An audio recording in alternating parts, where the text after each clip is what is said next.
It was a scorching summer afternoon in a small town just outside the city. The kind of day where the heat waves shimmered off the asphalt, and people hurried to get indoors. 14-year-old Jamal was walking home from basketball practice, his sneakers worn thin, his backpack slung loosely over one shoulder. His family didn't have much. His mother worked 2 jobs, and money was always tight. But Jamal carried himself with quiet determination. As he passed the side of the road, he spotted a sleek black luxury car pulled over with its hazard lights flashing. A man in an expensive suit stood outside, frowning at the rear tire that had gone completely flat. Jamal slowed his steps, curious.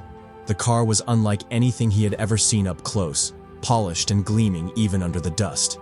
The man looked frustrated, checking his phone with no signal and glancing impatiently at his watch. Jamal hesitated for a moment. Most kids his age might have walked on, assuming someone that wealthy would have everything handled. But Jamal's mother had raised him to help when he could, no matter who it was. He crossed the street and called out politely, "Sir, do you need help with your tire?" The man looked up, surprised. He was in his late 50s, with sharp features, and the kind of confidence that only came from years of success. "You know how to change one of these?" he asked skeptically, motioning to the high-end car. Jamal nodded. His uncle had taught him the basics, and while this car was fancier than the beat-up pickup he was used to, a tire was still a tire. Without hesitation, Jamal set his backpack down and got to work. He loosened the bolts, jacked up the car, and swapped out the tire with surprising efficiency. Sweat dripped down his forehead as the sun beat down, but he didn't complain once. The man watched quietly, intrigued by the boy's confidence and work ethic. Within minutes, the car was ready to go again. "Impressive," the man said, dusting off his hands. "What's your name?" "Jamal," the boy replied, smiling faintly. The man reached into his wallet and pulled out a crisp $100 bill. "Here, take this. You've saved me a lot of trouble." Jamal shook his head. "No, sir, I didn't do it for money. I just wanted to help." The man paused, taken aback. Most people he met expected something in return. Yet here was a boy, in worn-out sneakers and a fraying backpack, refusing money from someone who clearly had plenty of it. "Are you sure?" the man asked again. "Yes, sir," Jamal said firmly. "My mom always tells me that kindness comes back to you one way or another." The man smiled slowly. "Your mother raised you well." He studied Jamal for a long moment, before finally putting the bill away. Instead, he pulled out a business card. "Take this instead. If you ever need something, call me." Jamal accepted the card politely, though he didn't think much of it. After all, what could a boy like him possibly need from a millionaire? He slipped it into his backpack and went on his way, never realizing how much that single moment would change his life. Weeks passed and Jamal forgot about the encounter. He focused on school, basketball, and helping his mother around the house. But one evening, as bills piled up on the kitchen counter, his mother sighed heavily. "I don't know how we're going to manage this month," she whispered. Jamal hated seeing her so tired, carrying the weight of the world alone. He remembered the card tucked in his backpack. The next day, he pulled it out. The name read, Richard Hanover, CEO, Hanover Industries. Jamal hesitated, then dialed the number. To his surprise, Richard himself answered. "Jamal," the man said warmly, remembering him instantly. "What can I do for you?" Nervously, Jamal explained his situation.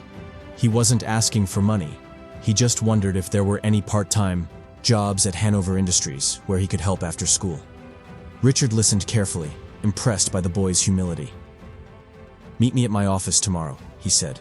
When Jamal arrived, he was stunned.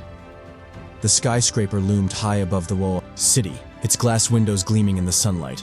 Inside, Richard greeted him personally and introduced him to staff members who treated the boy with respect. Richard didn't give Jamal a simple part-time job. Instead, he enrolled him in a mentorship program within the company, pairing him with employees who could teach him skills in business, technology, and leadership.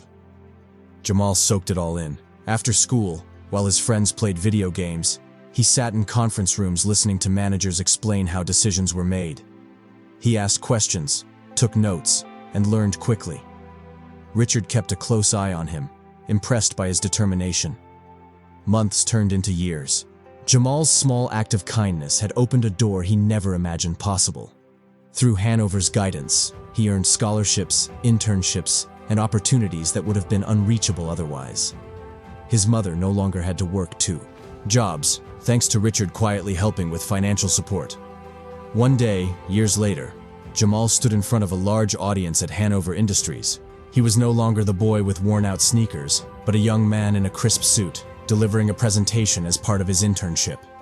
His confidence filled the room, and Richard watched from the front row with pride. After the meeting, Richard pulled Jamal aside. "Do you remember that day on the road?" he asked. "Of course," Jamal smiled. "You had a flat tire," Richard chuckled. "Yes, but what you don't know is that day I was in a rush to make a deal worth millions. If I had missed it, my company would have suffered greatly.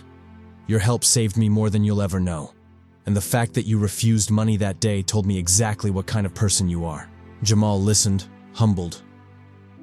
Richard continued, "Character matters more than wealth. That's why I decided to invest in you. Because I saw integrity in a boy who had every reason to take the money, but chose something greater instead." Years later, Jamal would go on to become a successful businessman himself, often speaking publicly about how one act of kindness changed his life. He never forgot where he came from, and he used his success to mentor other young people in his community, just as Richard had done for him. And it all began with a flat tire, a summer afternoon, and a boy who chose kindness over reward.